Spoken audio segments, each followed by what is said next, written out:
ఎప్పుడు ఒకే విధమైన బ్రేక్‌ఫాస్ట్ కాకుండా ఒక్కసారి ఇలా ఇన్‌స్టంట్‌గా కొత్తగా ట్రై చేయండి. చాలా అంటే చాలా బావుంటుంది. పిల్లలు, పెద్దలు ఇష్టంగా అయితే తినేస్తారు.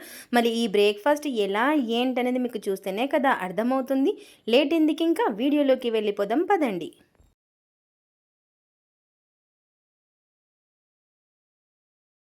ముందుగా ఒక బౌల్ అయితే తీసేసుకొని అందులోకి ఒక కప్పు పెసరపప్పునైతే వేసుకోవాలి. ఇక్కడ వచ్చేసి నేను మార్నింగే నానబెట్టేసుకుంటున్నాను. ఇలా ఒక కప్పు పెసరపప్పు, నెక్స్ట్ మరి ఏ కప్పుతో మనం పెసర్లు తీసేసుకున్నామో అదే కప్పుతో ఇక్కడ వచ్చేసి రేషన్ బియ్యం ఒక కప్ అయితే తీసుకుంటున్నాను.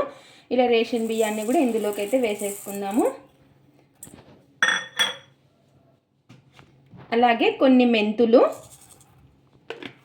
ఇప్పుడు వీటన్నిటిని కూడాను మొత్తం కలిపేసుకొని నీళ్ళు వేసుకొని ఒక 2 సార్లు వాష్ చేసేసుకుందాము. ఇలా ఒక 2 సార్లు బాగా వాష్ చేసేసుకొని ఈ నీళ్ళన్నీ కూడా వంపేసుకుందాము. ఇలా నీళ్ళన్నీ వంపేసుకొని ఇప్పుడు ఒక గంట సేపు నానబెట్టేసుకుందాం. ఇలా ఒక ప్లేట్ అయితే పెట్టేసుకొని ఇంకా ఇప్పుడు మనము ఇందులోకి చట్నీ అయితే చేసేసుకుందాం సింపుల్గా. ముందుగా ఒక కడాయి అయితే పెట్టేసుకొని అందులోకి కొద్దిగా నూనె అయితే వేసుకోవాలి.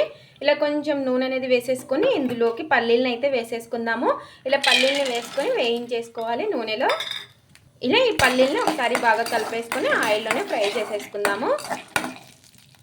ఇలా పల్లీలు వేగిన తర్వాత ఇందులోకి స్పైసీకి తగ్గట్టు కారం, పచ్చిమిర్చిని అయితే వేసుకోవాలి. ఇలా పచ్చిమిర్చిని కూడా వేసుకొని ఒకసారి బాగా కలిపేసుకుందాము. ఇప్పుడు ఇందులోకి పచ్చి కొబ్బరి ముక్కలను కూడా వేసేసుకోవాలి.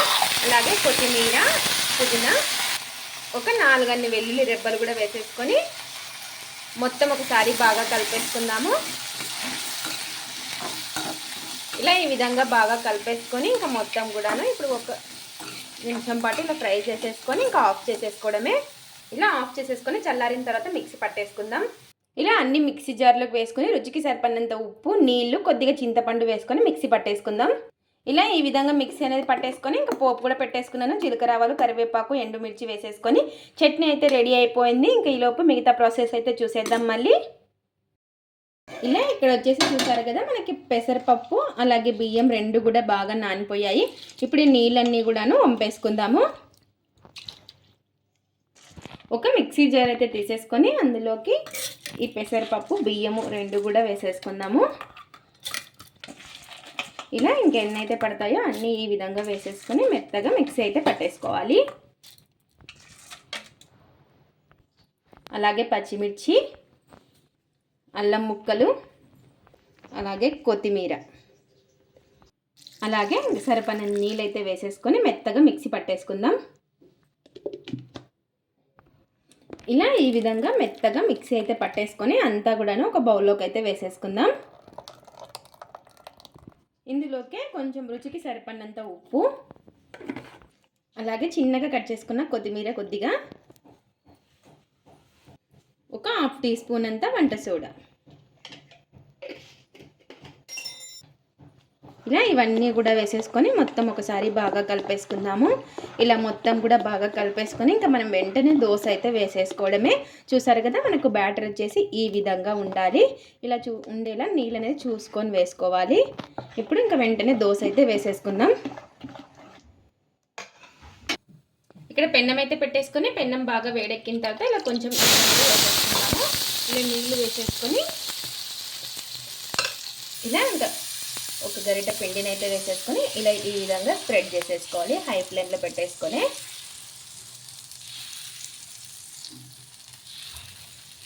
ఇలా ఈ విధంగా వేసేసుకొని ఇంకా హై ఫ్లేమ్లో పెట్టేసుకొని కాల్చుకోవడమే. ఇలా పైన కొద్దిగా నూనె అనేది వేసేసుకుందాము. ఇలా కొంచెం నూనె వేసేసుకొని ఈ విధంగా స్ప్రెడ్ చేసేసుకొని బాగా కాలనిద్దాము ఇటు సైడు. ఇలా ఒక సైడ్ బాగా కాలిన తర్వాత చూసారా ఎంత ఈజీగా వస్తున్నాయో, చాలా టేస్టీగా ఉంటాయి, హెల్తీ కూడా. ఇలా ఇటు సైడ్ కూడా తిప్పేసుకుందాము. ఇలా 2 వైపులా కాల్చుకొని తీసేసుకోవడమే. ఇంకా ఇలా 2 వైపులా బాగా కాల్చుకొని తీసేసుకుందాం. చూసారు కదా ఎంత బాగున్నాయో.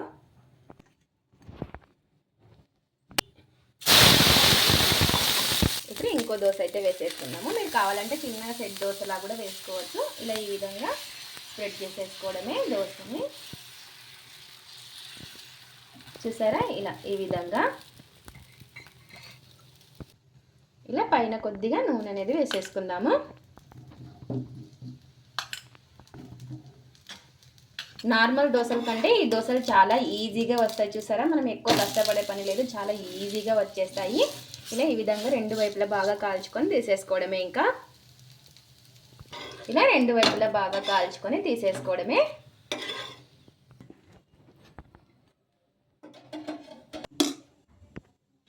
ఇంకా ఇందులోకి చట్నీ అయితే చేసేసుకున్నాం కదా, ఆ చట్నీలోకి అయితే టేస్ట్ అయితే చూసేద్దాం. ఎంతో టేస్టీ హెల్తీగా మనకు దోశలు అయితే రెడీ అయిపోయి అప్పటికప్పుడు చేసేసుకోవచ్చు. మనం మార్నింగ్ లేవగానే నానబెట్టేసుకుంటే హాఫ్ అన్ అవర్ కానీ గంట సేపులో కానీ మనకి దోశలు అనేది రెడీ అయిపోతాయి అన్నమాట. ఇన్స్టెంట్గా చేసేసుకోవచ్చు. ఇది ఫ్రెండ్స్ ఇవాల్టి వీడియో. మా వీడియోస్ కనుక మీకు నచ్చినట్టయితే లైక్ చేయండి, షేర్ చేయండి, కామెంట్ చేయండి, సబ్స్క్రైబ్ చేసుకోండి. స్కిప్ చేయకుండా పూర్తి వీడియో చూడండి. చూసిన వాళ్ళు ఒక లైక్ అయితే చేయండి. అలాగే పెసరపప్పుతో ఇలా కొత్తగా ట్రై చేసి ఎలా వచ్చిందో కామెంట్ అయితే పెట్టండి. Thanks for watching. Bye bye.